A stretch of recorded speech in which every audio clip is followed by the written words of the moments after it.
રીતે જે CN વાળો પાર્ટ હતો કે whether the molecule is containing CN rotational axis or not, એનો જવાબ જો નામાં આવતો હતો તો આપણે વિદ્યાર્થી મિત્રો 3 સવાલ પૂછ્યા. એક તો સિગ્મા હાજર છે કે નહીં, જો જવાબ યસમાં હતો તો CS. સેન્ટર ઓફ ઇન્વર્ઝન હાજર છે કે નહીં, તો એનો જવાબ હતો CI.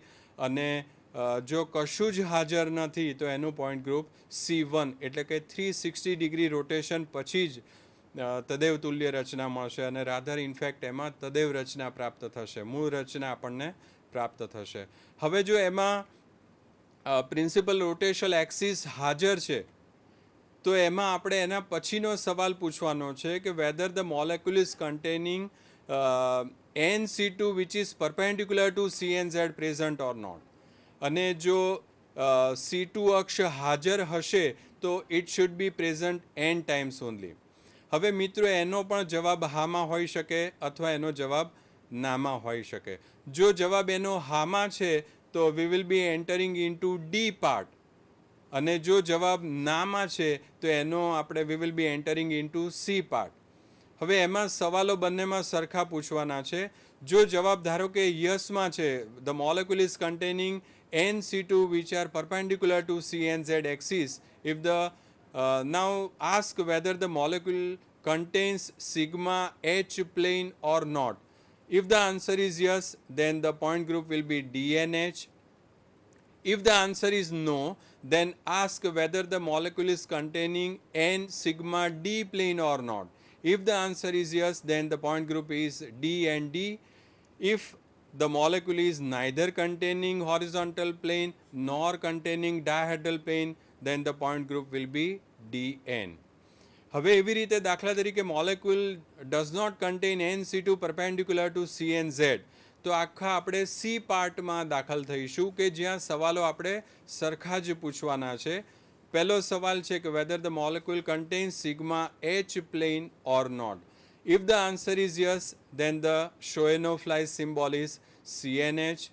If the answer is no, then ask whether the molecule is containing N sigma V or not.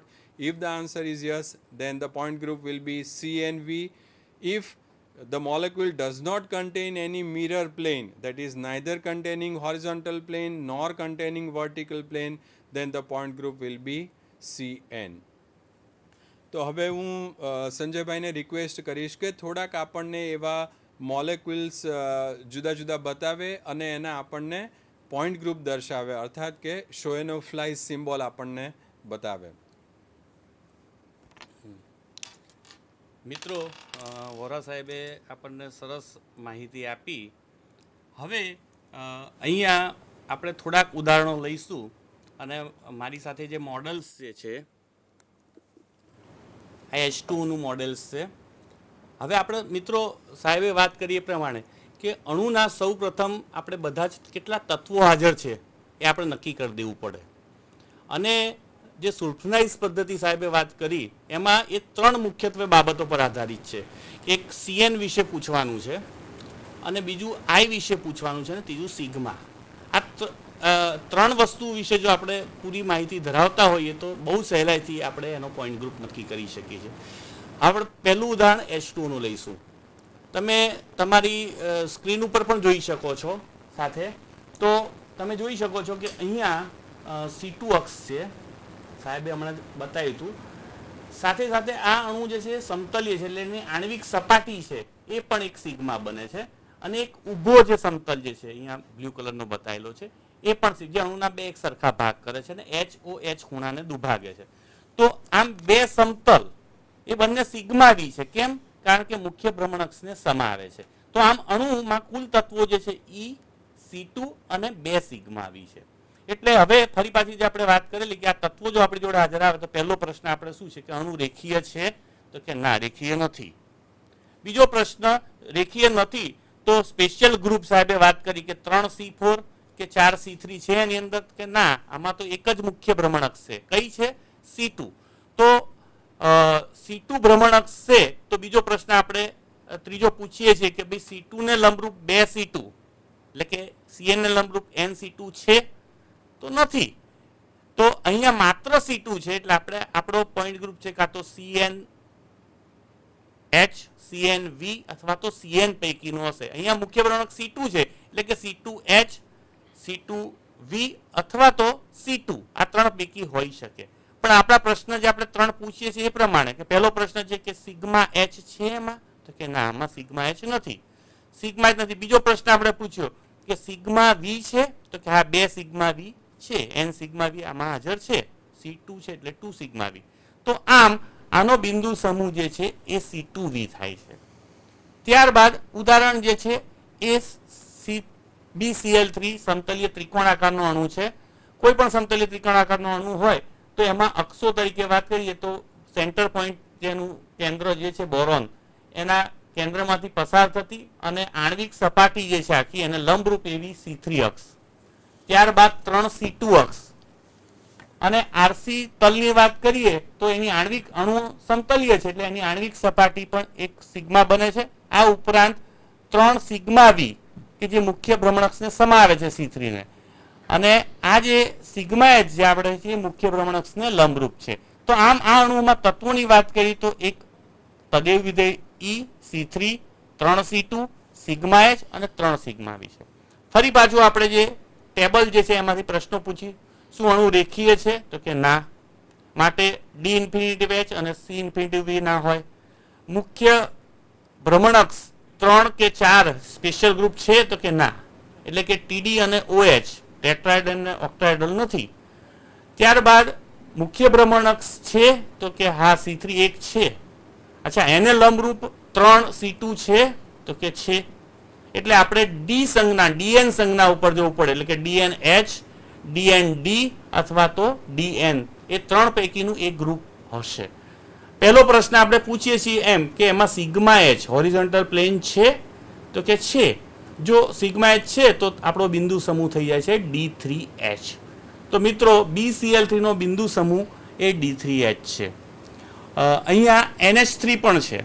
NH3 નું ઉદાહરણ આ જે છે તમે મોડેલ્સમાં જોઈ શકો છો. NH3 નો અણુ સમતલીય નથી મિત્રો, ત્રિકોણીય પિરામિડ આકારનો અણુ છે. અને અહીંયા BCl3 જેમ 3 C2 અક્ષ નથી આવતી, એટલે આમાં માત્ર એક N માંથી પસાર થતી, બરાબર, આ C3 અક્ષ છે અને તમે C31, C32 અને C33 ક્રિયા કરો એટલે એક જ C3 અક્ષ છે.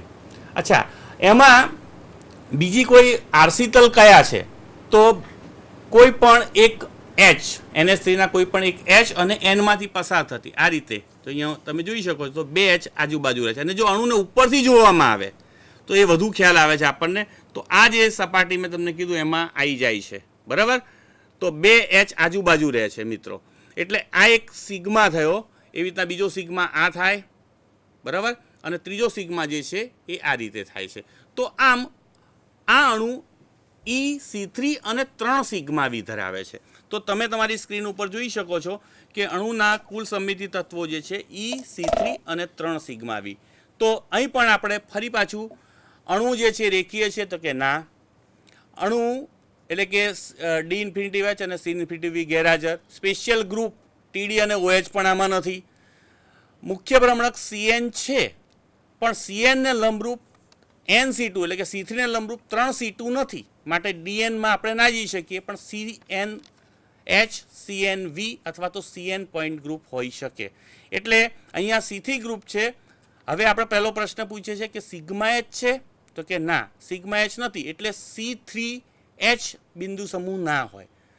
સિગ્મા એચ નથી, પણ 3 સિગ્મા વી વર્ટિકલ પ્લેન છે 3, અને માટે આપણે એનો બિંદુ સમૂહ છે C3V આપી શકીએ.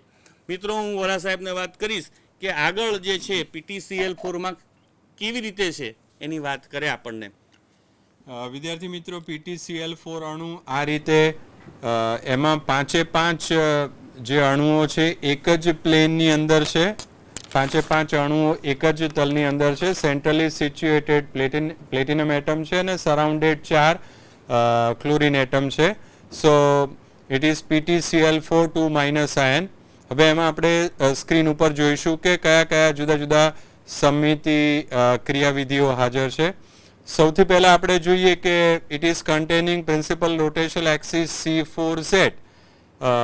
અગાઉ સંજયભાઈએ બતાવ્યું હતું કે આપણે કેવી રીતે મુખ્ય પરિભ્રમણ અક્ષ નક્કી કરીએ. તો જે હાઈએસ્ટ ઓર્ડરની હોય તો એને આપણે પ્રિન્સિપલ રોટેશનલ અક્ષ તરીકે ઓળખવામાં આવે છે. સો એમાં C4Z છે કે જે સમતલને લંબ દિશામાં છે, આ રીતે આપણે મોડલમાં દર્શાવી શકીએ. આ દાખલા તરીકે સ્ક્વેર પ્લેનર છે તો એને લંબ દિશામાં આવેલી C4 અક્ષ છે કે જેમાં આપણે 90 ડિગ્રીનું રોટેશન આપીએ તો તદેવ તુલ્ય રચના મળે છે. ત્યારબાદ એમાં એટલે સૌથી પહેલો આપણે સવાલ પૂછીએ શું અણુ રેખીય છે? અણુ રેખીય નથી. ત્યારબાદ આપણે સવાલ પૂછીએ છીએ કે શું સ્પેશિયલ ગ્રુપ વિશિષ્ટ બિંદુ સમૂહ હાજર છે કે જે એક કરતાં વધારે મુખ્ય પરિભ્રમણ અક્ષ ધરાવે છે? તો એમાં વિદ્યાર્થી મિત્રો આ AB4 પ્રકારનું અણુ છે છતાં પણ એનું હાઇબ્રિડાઇઝેશન sp3 નથી અને સ્ક્વેર પ્લેનર છે એટલા માટે ટેટ્રાહેડ્રલ નહીં આવે.